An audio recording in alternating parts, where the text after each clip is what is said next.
নারী কারো মা, কারো বোন, কারো খালা, কারো ফুফি, কারো আবার স্ত্রী। নারী এমন একটা জিনিস, মায়ের নারী সেরা ধন, সেই মা সন্তান।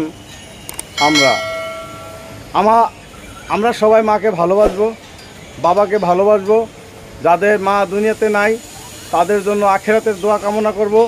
যাদের মা দুনিয়াতে এখনও বেঁচে আছে, সম্মানের সহিত তাদেরকে ইজ্জতের সহিত আমরা মা বাবাকে আদর যত্ন করব ইনশাআল্লাহ। আপনি মা বাবাকে আদর যত্ন করবেন, আপনি পরকালেও সেইটুকু পাবেন। আজকে মা বাবা যাদের আছে, যারা মা বাবাকে দেখতে পারেন না, বৃদ্ধাশ্রমে ফেলে আসেন, ভাই এই কাজ কখনো করবেন না। যখন 10 মাস 10 দিন মা এই পেটে রেখেছে, তখন কতটা কষ্ট করে আপনাকে লালন পালন করে আজকে বড় করেছে। আজকে আপনি বাবা মাকে আপনি বৃদ্ধাশ্রমে রেখে আসেন। ভাই, এই দুনিয়া ক্ষণের জন্য, চিরস্থায়ী হয়েছে আমাদের আখেরাত। আখেরাতে যাওয়ার জন্য কিছু সামানা তৈরি করুন। আর মা বাবার পায়ের নিচে হচ্ছে আমাদের জান্নাত। ভাই, আমরা মা বাবাকে কষ্ট দেব না, মা বাবাকে আমরা ভালোবাসবো। সবার প্রতি আমার রইল দোয়া ও ভালোবাসা, যাতে মাকে ভালোবাসেন, বাবাকে ভালোবাসেন। মা নামের যে নারীটি, সে নারীটি হচ্ছে 1 নম্বরে মিথ্যুক এবং মিথ্যা কথা বলে আমাদেরকে বড় করেছে। বলে ভাই, মিথ্যু কথা কেমনে? মা না খেয়ে থেকে ছেলেদেরকে খাওয়াইছে। ছেলেরা যদি বলে মা তুমি খেয়েছো, হ্যাঁ বাবা আমি খেয়েছি, অথচ মা কখনোই খায়নি।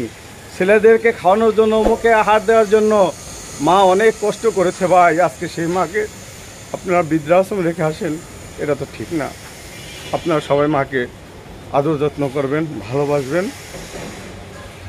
ভাই, আপনি যতটুকু করবেন, আপনি এহকালে পরকালে ততটুকু পাইবেন।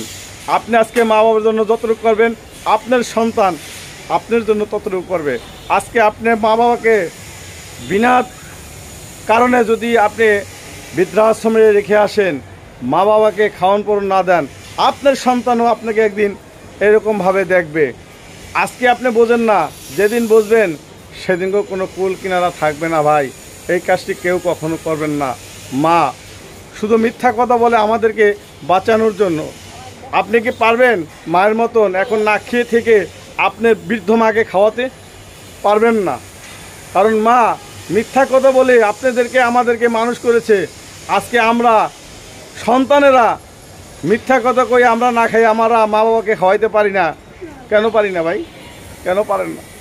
অবশ্যই মা বাবাকে খেয়াল রাখবেন, মা বাবার প্রতি যত্ন নেবেন। সবাই ভালো থাকবেন, সুস্থ থাকবেন। আসসালামু আলাইকুম রহমতুল্লাহি ওয়া বারাকাতুহু।